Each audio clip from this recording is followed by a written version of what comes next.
Portland, Oregon has faced more than 100 nights of chaos outside the U.S. Immigration and Customs Enforcement facility. Protesters, many dressed in black and wearing masks, took over the streets, waving every flag but the American one. By nightfall, it was obvious who controlled the area, and it wasn't the police. Officers, we later learned, had been instructed by their superiors not to confront the demonstrators.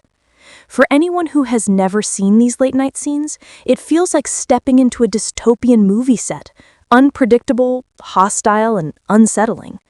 While I was observing, a man named Shannon drove up in a pickup truck with an American flag flying behind it.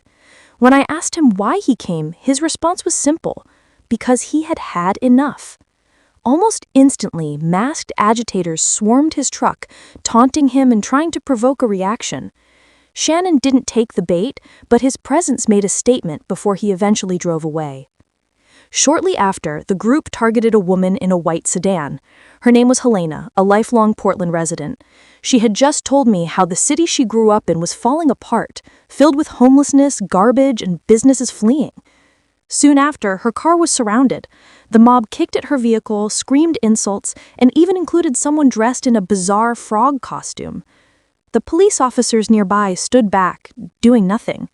Seeing her panic, I made my way over and encouraged her to leave. When she said she couldn't, I firmly told the crowd to let her go. Surprisingly, the frog-costumed protester echoed my words, and Helena was able to drive off safely.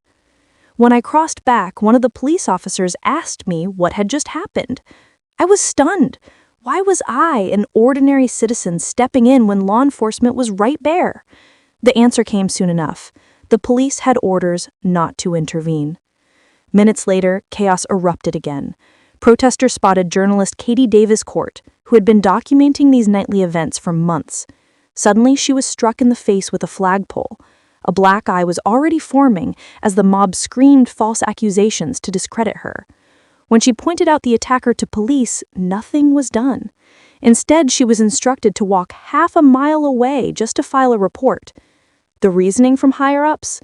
They didn't want police to become the flashpoint. In other words, they surrendered the streets. Eventually, federal ICE agents stepped in and dispersed the crowd, making some arrests. But the Portland police? They seemed powerless, almost like caricatures from a TV comedy rather than protectors of public safety. Word spread that the National Guard might soon be called in. For many residents, that news was a relief. After weeks of disorder, insults, and sleepless nights, people are desperate for a return to order. As dawn broke over Portland, one question remained. Would this finally be the day the city was taken back from the grip of the mob?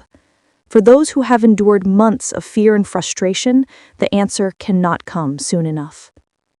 Before we wrap up, if you found this report valuable, don't forget to subscribe to InsightPulse.